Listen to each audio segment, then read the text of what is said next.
So in this session, we will be deriving the dynamics of RP manipulator, assuming uniformly distributed mass. So earlier session, we derived the dynamics of RR manipulator by assuming point mass. Now in this case, we will be deriving the dynamics of RP manipulator by assuming uniformly distributed mass. So before we just go into the derivation, I need to just remind you about an important concept in determining the kinetic energy of the link. Because in point mass, we do not have any inertia. So point mass doesn't have inertia. So the inertia tensor, will be always zero. That is the rotational kinetic term. The rotational kinetic term is zero. So inertia tensor, it refers to the rotational kinetic term. Okay, to be zero. So whereas if you just want to determine the kinetic energy of uniformly distributed mass, the kinetic energy will be equal to half mv squared plus half I z into theta dot square. Okay, so how we get this? So here this Iz, it represents the inertia tensor. Why Iz? I have mentioned this because the rotation, it is we always assume the rotation about z axis alone. So that is why I have represented as Iz. So this Iz, it is nothing but your inertia tensor. And inertia tensor, it is nothing but it is the product. It is I r square, right? So this Iz, I can write this Iz r square. So this I and this I are different. So Iz, it is the inertia tensor of that particular mass element with respect to the base frame. So this is the inertia tensor of the particular mass with respect to the base frame. Whereas this small Iz. So this small Iz, it is also called inertia tensor of the mass element, but it is with respect to the coordinate frame. So this is with respect to the coordinate frame that is attached to the body of the mass, right? So both are different. So one that is this capital Iz, it refers to the inertia tensor of the mass m with respect to base frame, and this small Iz, it refers to the inertia tensor, but it is with respect to the coordinate frame, right? And R is nothing but the rotation matrices, right? So while determining the kinetic energy, so this is the expression that you have to use if at all it is a uniformly distributed mass. So in point mass, in earlier case, for deriving the dynamics in RR manipulator, we have assumed it as point mass. So point mass, it doesn't have any inertia tensor. That is the inertia tensor, it is zero, as because the rotational kinetic term, it is zero there, right? So here this term will be zero if it is assumed point mass, right? So here we are going to derive the dynamics for a uniformly distributed mass. So we need to consider the inertia tensor also, right? Now, this is the steps that we have already seen in the earlier session also. So the steps in determining or in finding the dynamics. So first we need to find the Lagrangian, so which includes the kinetic energy and potential energy of each mass. And then next we need to find the Euler-Lagrangian equation to find the torque equation. And then you can rewrite, if this is not the third step, it's not mandatory. You can also rewrite the dynamic model to this specific form, right? Okay, so this is the RP manipulator that we are considering. So it has two joints. So one is, this is your revolute joint, and this is the prismatic joint. And this is the uniformly distributed, we have assumed uniformly distributed mass. So it lies at the center. So the center of gravity, it lies at the center of the mass. It is lies at the center, right? As shown in here. And this is the L1 refers to the length of the first link, and this second is the prismatic joint, right? So this length is given by D2, right? So first step is to determine Lagrangian. So we will just determine the kinetic energy and potential energy of each link separately. First, let us consider link 1.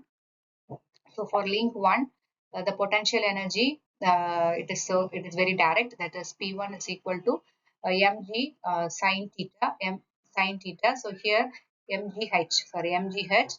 So h is nothing but L1 sine theta 1 with L1 the link. So we have to consider. So this is theta. Okay, so this is theta 1. So mgh. So here we have just taken a reference. See, whenever the potential energy is not equal to 0, whenever this manipulator in its horizontal position. So potential energy is not equal to 0 whenever the manipulator is in its horizontal position. So which means when your theta 1 goes 0, what if you for this equation, if you just write the first term alone, that is ml1 g1 g sine theta 1, what happens if theta 1 goes 0? That is when your manipulator is in the horizontal position, your potential energy will become 0. But the potential energy is not equal to 0 whenever your manipulator is in horizontal positions, that is along this frame x0. So in order to denote that, we have added a reference term. So this ml1g, it is nothing but a reference term, right? Just to say that the potential energy is not equal to 0 in the horizontal position, that is when it is along x0. Then kinetic energy. So here, as you see, as I have already discussed during the beginning, so kinetic energy, it will be half m v squared. So v for the length L1 and theta 1 dot squared, as because the position angular position it is theta 1, we will be getting L1 square theta 1 dot squared plus this is the inertia tensor. So I z z1, it is the inertia tensor plus half I z z1 theta 1 dot square. So this is your kinetic energy, right? Then the potential energy for link 2. So here it is the same way. M2G D2. So here for the second link we are saying, so what is the length? It is D2. So D2 sine theta 1. So this height we have to take. Okay. So this height we have to take. So this is D2 sine theta 1 plus this is the reference term. As I told earlier, we have to add a reference term where in determining the potential energy is because if not, the potential energy will become 0 in the home position. So in order to avoid that, we have to just give this reference term, right? Then K2, that is the kinetic energy of the link 2. It is half m2. So we know that the velocities, they get propagated from one link to another. So we need to consider the velocity from the first link also, right? Velocity from the first link also has to be summed up here in this case. So we get half m2 d2 square theta 1 dot square plus d2 dot square. So this is the velocity of link 2 after considering the propagated velocity from link 1 also, that is theta 1 dot here, right? Plus, and this is the inertia tensor that we have to add. I z z2, it represents the inertia tensor. So this is the kinetic energy by considering the inertia tensor, half I z z2 theta 1 dot square, right? Okay. Now we have got the kinetic energy and potential energy of two links separately. So let us determine the Lagrangian.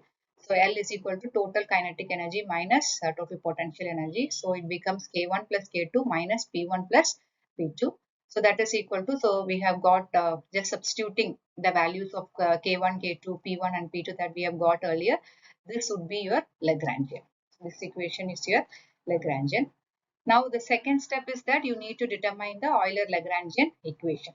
So here also we have two links here. So we have to get two torques, that is tau 1 and tau 2. So we have two joints here. One is the revolute joints, another one is the prismatic joint.